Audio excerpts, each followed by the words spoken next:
एक मुलगी असताना सुद्धा मान्य केलं होतं. मी एखाद्या विवाहित घटस्फोट झालेल्या महिलेसोबत लग्न करून घेतलं म्हणून हे समाजाला गोष्टी पटत नाही. तिनं मला नेली आणि चला म्हणली जरा तुम्हाला बोलायचं आहे म्हणली. तिला मी होकार दिलो.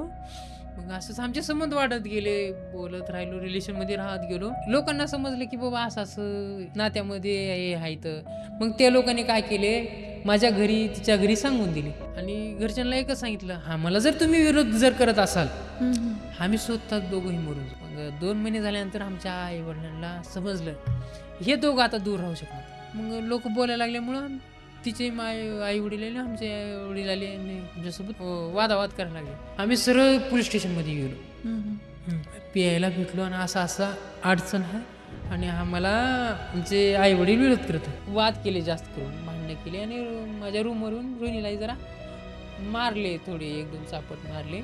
अशामध्ये रोहिणी राहिली होती प्रेग्नेंट. काय तिला काय सांगितले की काय माहिती नाही, पण रोहिणीनं मला डायरेक्ट अबॉर्शनचा निर्णय घेतला माझ्यासोबत. अबॉर्शन करायचं आहे आता 2 महिन्याचं लिहून म्हणली.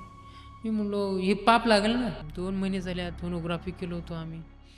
सर्व ग्रोथ झाली होती लेकराच्या. मैत्रीतून गोळ्या घेतली ना अबॉर्शन केली. ती गेली घरला न सांगता मला सकाळचं. मी अजून सुद्धा आज बी मॅडम जाऊन तिला 2 महिने झाले तरी मी 5 वाजता झोपतो. मला प्रॉपर जेवण जात नाही. माझी सिटी स्कॅन करावं लागलं कारण की मला रात्रीच्या टायमाला व्हायब्रेट होत होतं म्हणून झोपल्या ठिकाणी.